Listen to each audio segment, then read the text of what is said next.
Hello everyone, I am doctor Shalini from doctor Shalini homeopathy clinic. So हमारा mind series चल रहा है एंड इसके अंदर हम लोग ने डॉक्टर फिलिप बेली के बुक होम्योपैथी साइकोलॉजी के chapters wise will be going through.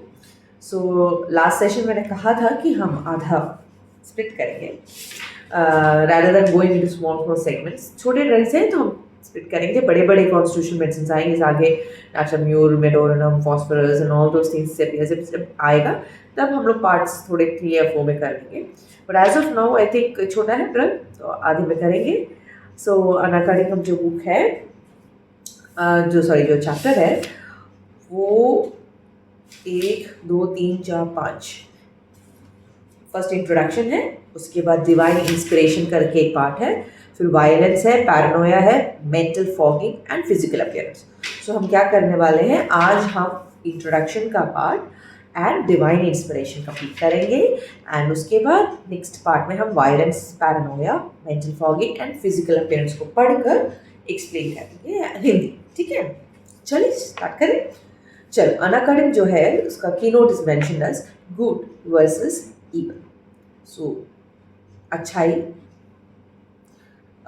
बुराई के साथ जो हम कंपीट कर रहे हैं ना, उसको की नोट है अनाकार्डियम। नाउ स्टार्ट करते हैं। This is a rare constitutional type and my observations must be tentative since they are based on only a few patients. बिल्कुल एंटिसिपेटरी बेस से चल रहा है, but to be very honest तो कह रहे हैं कि मैंने ज़्यादा पेशेंट्स देखे नहीं, क्योंकि बहुत ही रेयर ग्रुप है ऑफ मेडिसिन आता है मेरे कॉन्स्टिट्यूशनल टाइप में। सो जो भी मेरा है वो ऑब्जर्वेशन का इधर उधर हो सकता है। ठीक है।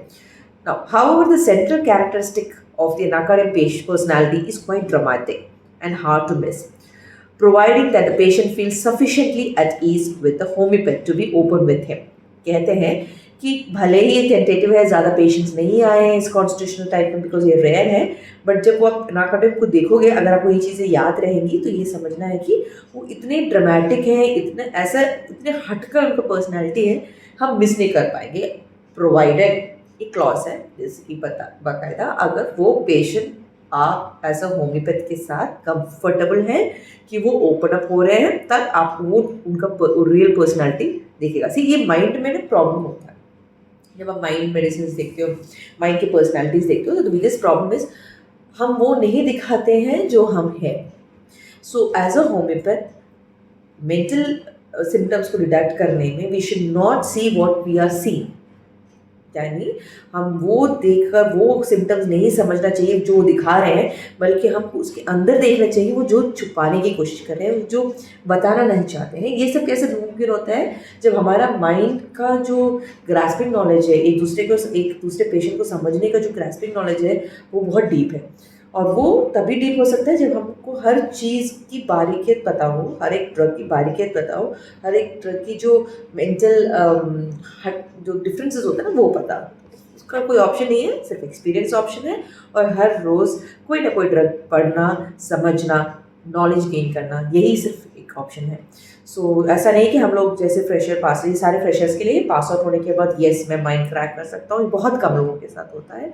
Very gifted people will be having it, and that also इसलिए होता है क्योंकि उन्होंने पूरे अपने मेडिकल कोर्स के टाइम पे उतना इन डेप्थ कोर्स को समझा है, माइंड को समझा है, ड्रग को समझा है, ड्रग पर्सनैलिटी को समझा है। बट 90% अदर लोगों के लिए है कि लाइक हम पेशेंट के माइंड को समझने के लिए हमेशा याद रखें, टू नॉट वो जो दिखा रहे हैं उसको आप आंख बंद करके मत विश्वास कीजिएगा।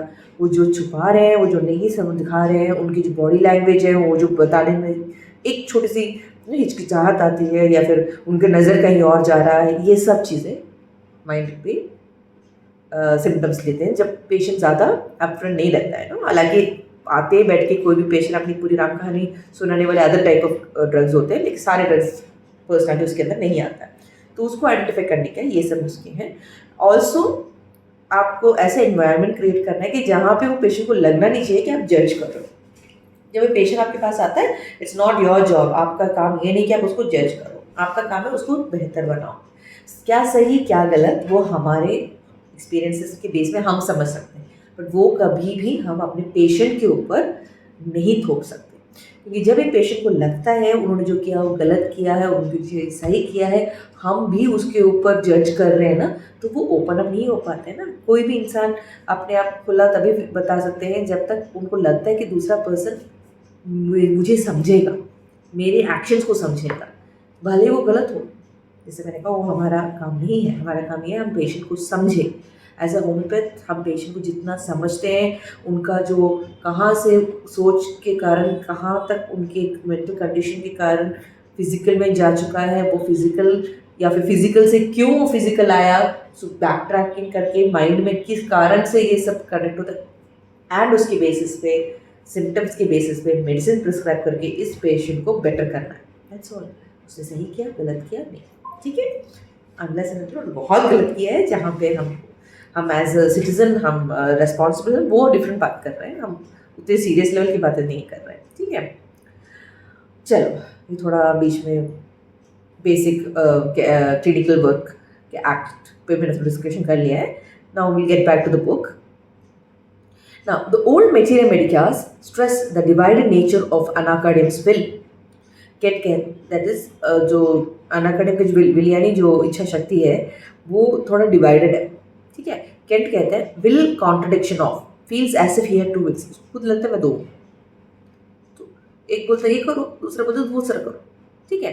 कॉन्ट्रडिक्शन होता है गुड वर्सेस इविल। जैसे मैंने बोलता है एक तरह से एंजल बोल रही है, एक तरफ से इविल बोल रहा है ना, ये करो, दूसरा बोलता नहीं तुम वो करो। वो आप पिक्चर अब याद रखो, अनाकार्डियम के लिए मस्त है, ठीक है। In my experience, this division is between a normal sensitive personality and a sharply contrasting perverse or demonic subpersonality which attempts to possess the individual and prompt him to commit obscene acts.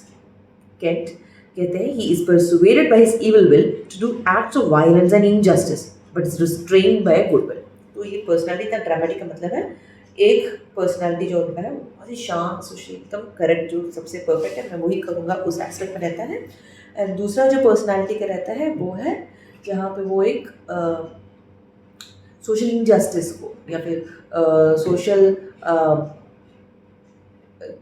में जो गलत चीज़ लगता है वो करने में उनकी चाह रहती है। वो उतनी डिमोनिक यानी दैत्य दानव जैसा उनका व्यवहार रहता है।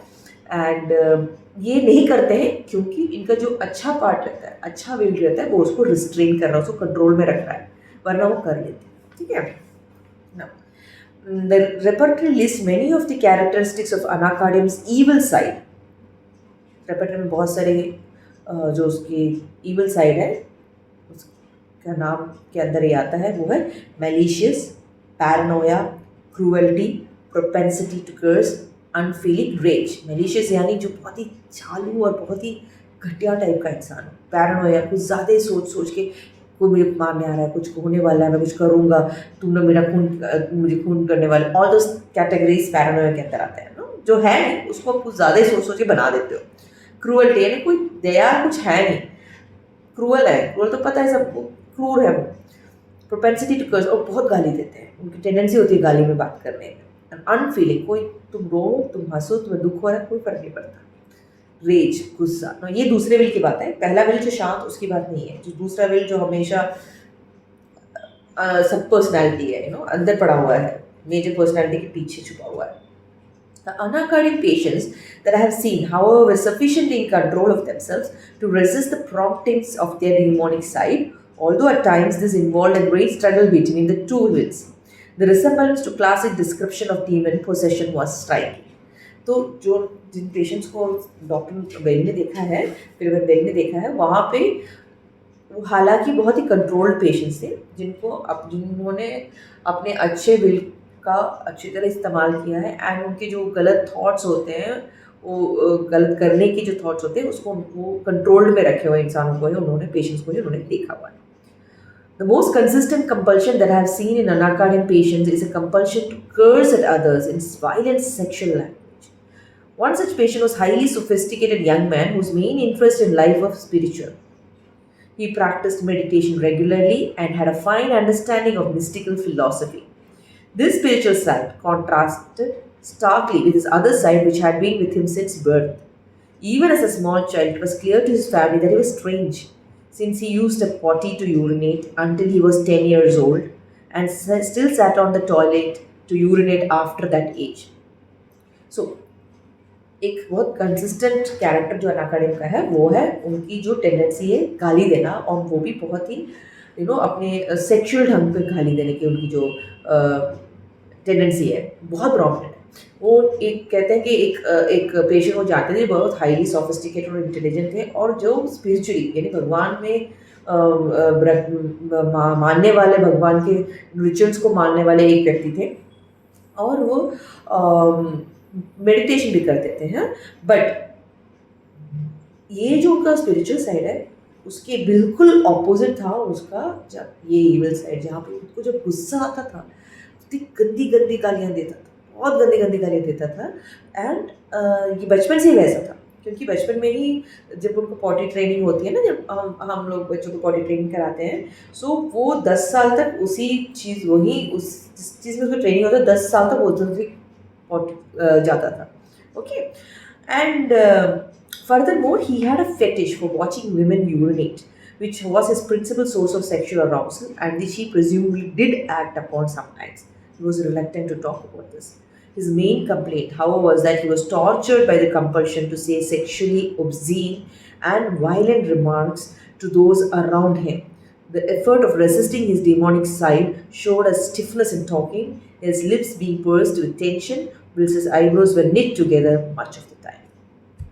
अब मैं बताती हूँ क्यों मुझे बताया डॉक्टर फिलिप एम्बेरे क्यों ड्रामेटिक है। ऐसा कोई भी पेशेंट नहीं होगा जो आके बोलेगा कि जब when he is opening up with the homeopath खुल के नहीं बोलेगा, और जब खुलने के बाद ही ये बोल सकता है। दैट इज़ उनको जो सेक्शुअल जो उनका जो अराउजल होता है ना, उनकी जो इच्छा जागृत होती है तब होती है जब वो किसी भी औरत को यूरिनेट करते यानी यूरिन पास करते हुए वो जब देखता है तब उसको सेक्सुअल फीलिंग्स ही होती है। एंड बहुत बार उसने वो देखा भी है, देखने के लिए वो उसने हर चीज़ किया भी है, ठीक है। एंड ये कहते हैं कि ये पेशेंट इतनी जल्दी उसने ये बताया नहीं, आफ्टर एक रैपो होने के बाद ही वो बताया है, पर वो ये भी जानता है कि ये उसका सेक्सुअल फैंटेसी और सेक्सुअल अराउजल का है, लेकिन उसका प्रॉब्लम वो नहीं है। उसका प्रॉब्लम ये है कि वो गंदी गंदी गालियाँ देता है एंड वो उसको कंट्रोल नहीं कर पाता है। वो जब गुस्सा आता है वो इतनी गंदी गंदी सेक्सुअल बातों में वो इतनी अपनी भड़ास निकालता है, वायलेंट ढंग से भड़ास निकालता है कि वो उसका प्रॉब्लम है। बट कि ये जो चीज़ वो सोच रहा है, लड़कियाँ जो औरतें यूरिन पास करती हैं उसको देख के जो अराउसल फीलिंग होता है सेक्स करने की जो इच्छा जागती है, वो उसको प्रॉब्लम फील नहीं हो रहा है। बट वो सारी जो टेंडेंसी है ना, ये सब चीज़ कहीं ना कहीं उसको पता गलत है, तो उसके फेस में दिखता है। जो बात कर रहा है वो बहुत स्टिफ यानी बहुत एकदम हार्ड ढंग से बात करता है, उसके जो लिप्स होते हैं एकदम पर्स रहते हैं, यानी पकड़ के बात कर रहा है, और जो आईब्रोज होते हैं वो थोड़े नीटर यानी जैसे मैं दिखा रही हूँ वैसे ये चीज़ होते हैं। ये सब यूजुअली हम लोग करते हैं जब हम टेंशन में रहते हैं, कोई चीज़ हमसे डिस्कस करते हैं, हमें पसंद नहीं होता है, हम like I don't want to discuss है, मुझे बात नहीं करना है इसके बारे में, तो वो एक्सप्रेशन पूरे कंसल्टेशन में रहेगा अनलेस एंड थोड़ा बहुत कंफर्टेबल फील है।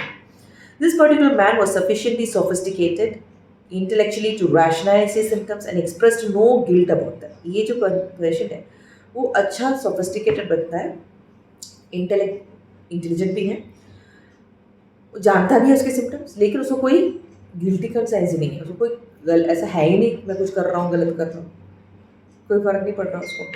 Another anacardic patient however was deeply ashamed of his outer ego. पर एक और दूसरा पेशेंट है जिसको यही सब चीज़ें हैं ऑलमोस्ट, बट उसको वो जो उसी के अंदर जो दूसरा फंसा हुआ ना, जो ये बोलता है सबकॉन्शियसली, उससे उसको बहुत शर्मिंदा फीलिंग होती है।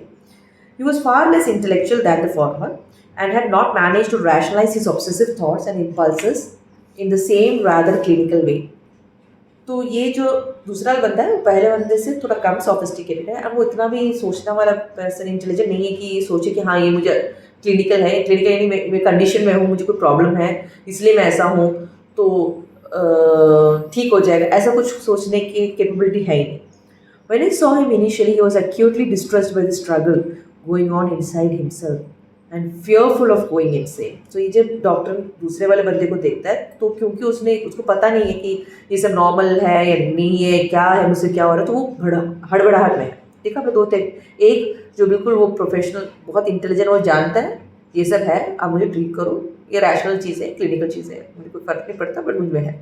दूसरा उतना इंटेलिजेंट नहीं है, तो क्या हो गया, उसको बहुत डर लग रहा है, मुझे कुछ हो गया है, कहीं मैं पागल तो नहीं हो रहा हूँ, मुझ में कुछ ज़्यादा टोना तो नहीं हो गया है, ऐसा तब सोचने वाला था सेकेंड वाला patient. He also reported having had the same obscene compulsion for as long as he could remember, but they had intensified following the stress of separating from his wife. Second वाले patient ने भी यही कहा, उसको भी almost same type of बहुत घटिया ख्यालात जब तक उसे याद है तब से उसके मन में चलता रहता है, बट ये उसकी वाइफ से अलग होने के बाद ही कुछ ज़्यादा हो गया है। With treatment, his perverse subpersonality gradually became weaker and less insistent, although it had not entirely disappeared by the time he stopped coming to see me. वो कह रहे हैं कि ट्रीटमेंट के ज़रिए से उस सेकेंड वाले जो पेशेंट था उसका ये जो टेंडेंसी था बहुत काफ़ी हद तक कम हो गया, बट ख़त्म नहीं हुआ था, उससे पहले उसने स्टॉप कर लिया डॉक्टर को मिलना। नाउ सेकेंड जो पैरा है उसमें आता है डिवाइन इंस्पिरेशन।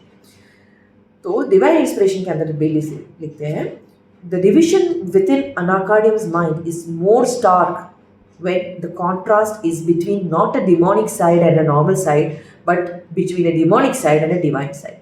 जैसे अभी तक जो है वो एक नॉर्मल इंसान, मैं नॉर्मल इंसान के विल में मुझे क्या फीलिंग होती है वो, और जो खराब है जो दानव मेरे माइंड में चल रहा है उसके हिसाब से देखा जाए वो कुछ भी नहीं है।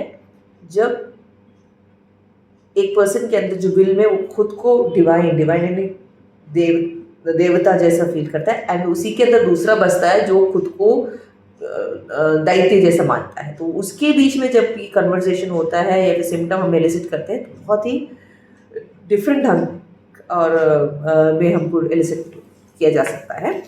सो ये कह रहे हैं, A recent patient of mine was an example of this more classic split between good and evil। जैसे कहा दो ये split, उनके नए पेशेंट की बात कर रहे हैं। He was a pleasant, rather nervous young man who was referred by a counselor with emotional problems। एक अच्छा बात करने वाला बंदा है, थोड़ा नर्वस था, काउंसलर ने उन्हें उनके पास भेजा बोल के कोई इमोशनल प्रॉब्लम्स है। He first told me that he was often depressed and he frequently thought of suicide। सबसे पहले तो पेशेंट बोलता है कि मैं हमेशा डिप्रेशन में रहता हूँ मोस्ट ऑफ द टाइम्स और हमेशा सुइसाइड की बात सोचता हूँ।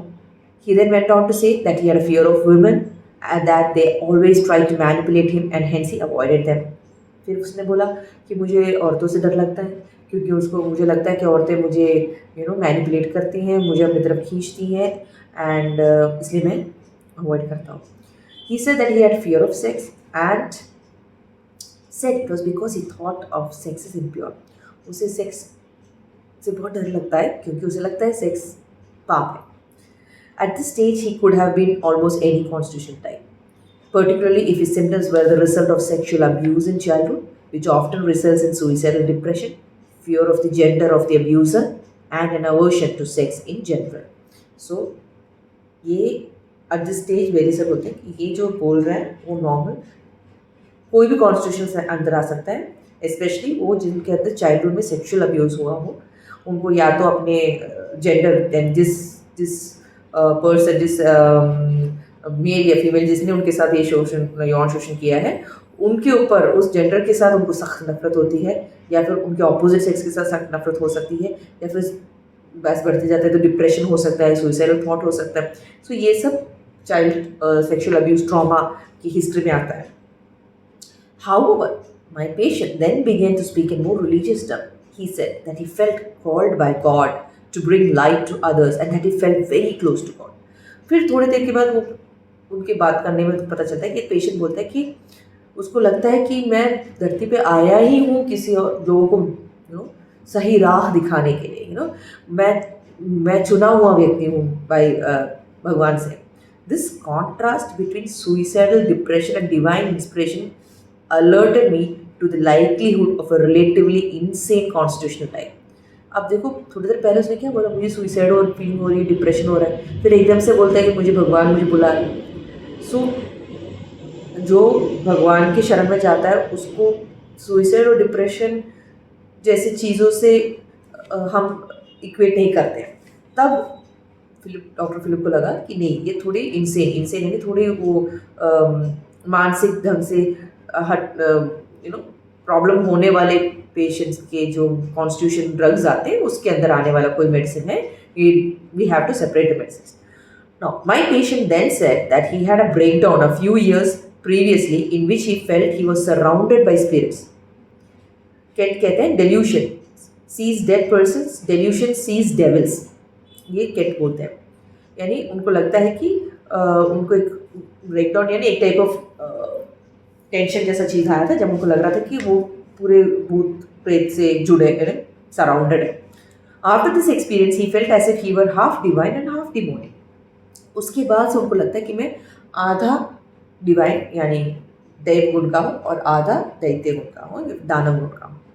He felt guided and protected by one of the spirits, but felt that others were urging him to do obscene things. एक उनको लगता है कि एक स्पिरिट है जो अच्छे स्पिरिट है जो मुझे प्रोटेक्ट कर रहे हैं, बाकी सब मुझसे गलत गलत घटिया काम करवा रहे हैं. I gently asked him to reveal more, taking pains to make it clear that I understood what he was saying and was not surprised or alarmed. यही मैंने पहले कहा, जब हम मेंटल सिम्टम लेते हैं पेशेंट से, हमारा काम ये नहीं कि अरे क्या पागल है क्या, नो, ऐसा नहीं सोचना चाहिए क्योंकि उसको वो सच लगता है. एंड जब तक उसकी जो सच्चाई हम समझ नहीं पाए, हम उसको कैसे ट्रीट कर पाएंगे, हमें उसके तह तक पहुंचना जो है. सो वही चीज़ डॉक्टर फिलिप सर ने किया, वेरेसन ने किया है. दैट इज़ आराम से उनको कभी दिखाया नहीं कि मैं सरप्राइज हूँ या फिर झटका लग रहा है तुम जो बोल रहे हो या फिर टेंशन में आ गए, कुछ नहीं, बिल्कुल काम कंपोज ढंग से सही ढंग से सुन रहे हैं. He said that he had an urge when walking down the street to swear at passers-by.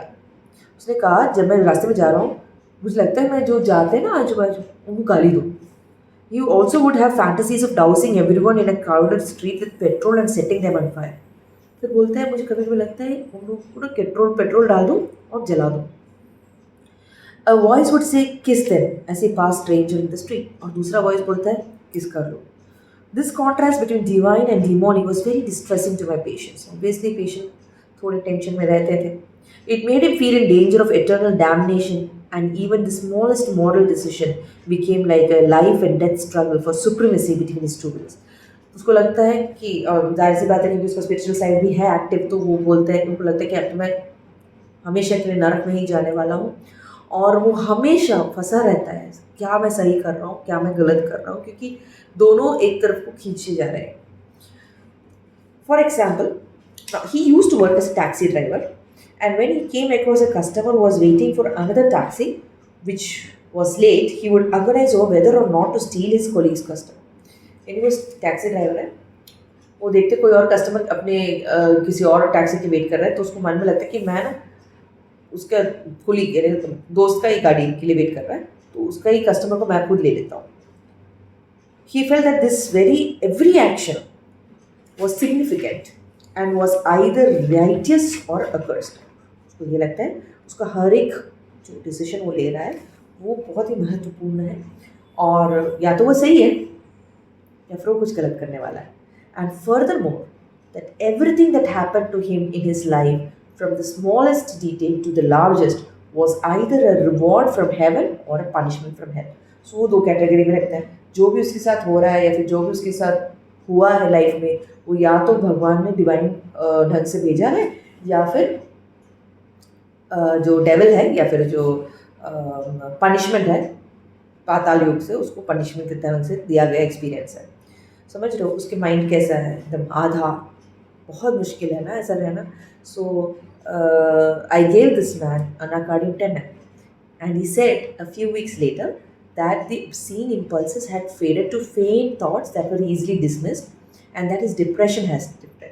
So उन्होंने अनाकार्डियम 10 दिया उस पेशेंट को, और फिर वो बंदा थोड़े दिनों के बाद आके बोलता है कि जो मेरे जहन में इतना डीपली करो करो करो करके जो आवाज़ है वो पीछे बैकग्राउंड म्यूजिक जैसे चला गया है, एंड अभी जो है वो उसका जो डिप्रेशन है वो भी काफ़ी हद तक बेहतर हो गया है.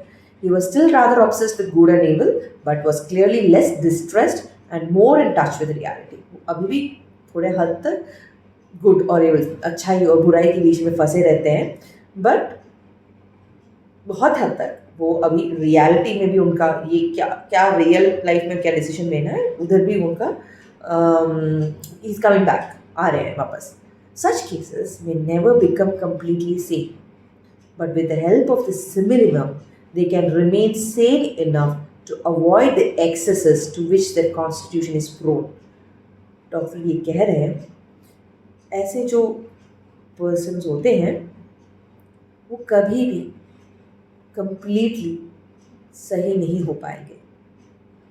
यानी अनाकाडम जो कॉन्स्टिट्यूशन टाइप है, द रियल अनाकाडम कॉन्स्टिट्यूशन टाइप, वो कभी भी अपने इस अच्छाई बुराई, भगवान के गुण और या फिर पाताल में जो सातान के गुण, उसके जो बीच की जो लड़ाई है उससे वो कभी भी बाहर नहीं आ पाएंगे. पर उनके जो इम्पल्सेस हैं, जो गलत चीज़ें करने की जो मन डाले जाता है, उसको हम काम कर सकते हैं, उसको हम कंट्रोल में रख सकते हैं, उसको हम इतना बना सकते हैं कि वो उस पर एक्ट ना करें, उस पर वो ना एक्शन करने पे प्रॉब्लम होगा, सोचने पे भी प्रॉब्लम होगा. तो उस सोच को पीछे लेके जाए और उसको ज़्यादा से ज़्यादा रियलिटी में उनको लेके आए.